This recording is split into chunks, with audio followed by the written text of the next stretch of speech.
మన దేశం వ్యవసాయ ఆధారిత దేశం. దేశ ప్రగతి మొత్తం వ్యవసాయం మీదనే ఆధారపడి ఉంటుంది. అందుకే మన దేశంలో ఎన్నటికీ రైతే రాజు. అలాంటి అన్నదాతలకు ప్రత్యేకమైన పండుగ ఒకటి ఉంది. అదే ఏరువాక పౌర్ణమి. తూర్పుగోదావరి జిల్లా పెరవలి మండలం అన్నవరప్పాడు గ్రామానికి చెందిన పోపుప్పు వెంకట నాగేశ్వరరావు జీడీ ఫౌండేషన్ ఆధ్వర్యంలో పెరవలి మండలంలో గత 7 సంవత్సరాలుగా ఏరువాక పౌర్ణమి కార్యక్రమాన్ని నిర్వహిస్తున్నారు.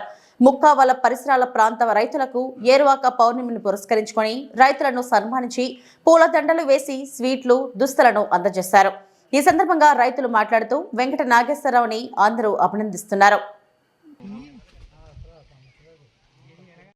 నా పేరు సిక్రెట్ మిత్ర అండి. మాది ముక్కావల గ్రామ ముచ్చేలవారిపాలెం. ఏరువాక ప్రోగ్రాం అన్నది గతంలో మన పూర్వీకులు చేసుకునేవారండి, చాలా ఘనంగాను. రాను రాను ఈ కార్యక్రమాన్ని మర్చిపోయారు. ఈ పూజా కార్యక్రమాన్ని జూన్ 11వ తారీఖున పౌర్ణమి సందర్భంగా ఏరువాక కార్యక్రమం అనేది చాలా ఘనంగా నిర్వహించుకునేవాళ్ళు. ఆ మర్చిపోయిన సందర్భంలో మన జేడీ ఫౌండేషన్ వారు అన్నర్పూడి శాఖ మన పప్పుల నాగేశ్వరరావు గారు నిర్వహించడం అన్నది చాలా అభినందనీయం.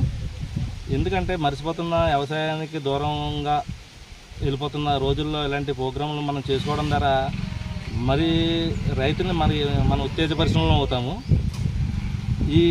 ఇలాంటి కార్యక్రమాలు నిర్వహిస్తున్న జేడీ ఫౌండేషన్ అన్నర్పూడి శాఖ పప్పుల నాగేశ్వరరావు గారికి మా రైతాంగం తరఫున అభినందనలు తెలియజేసుకుంటాము.